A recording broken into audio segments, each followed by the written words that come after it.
assignments, doubts, exams. We have got you back. EduPlanner make every chapter easy to understand. Stay tuned, learn more, grow with us.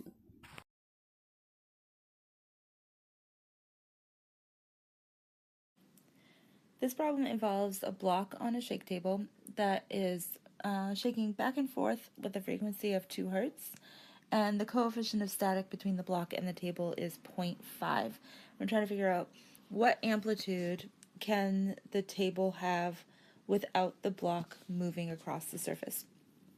So we need to think about the force that's involved here.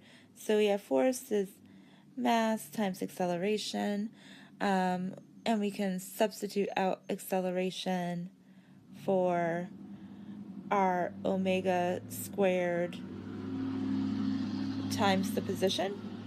And then we can go even further since we don't have our omega squared, or we don't have our omega, but we do have our frequency.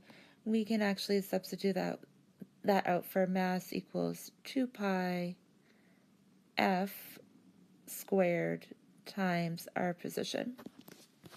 So that'll take the frequency of the motion into consideration, but it doesn't take the force of static.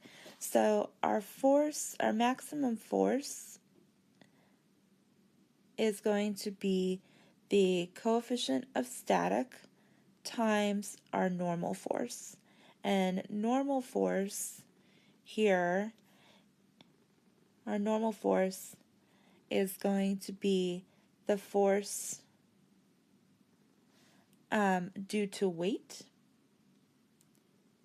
So it's the force of the block on the table is our normal force. And weight is mass times gravity.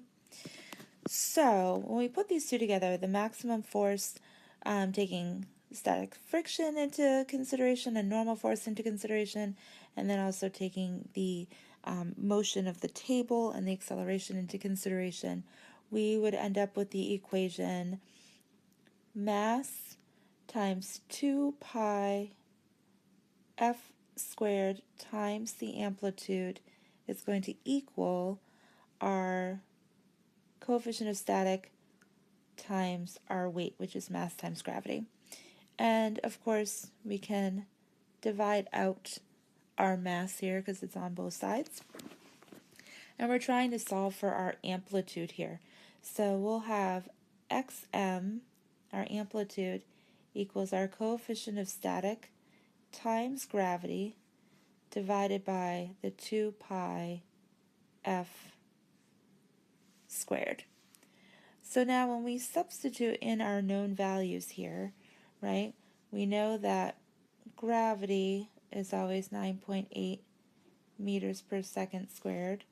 We're given our frequency and we're given our coefficient of static. We have xm equals 0.5 times 9.8 divided by 2 pi times 2 here. We got 2 pi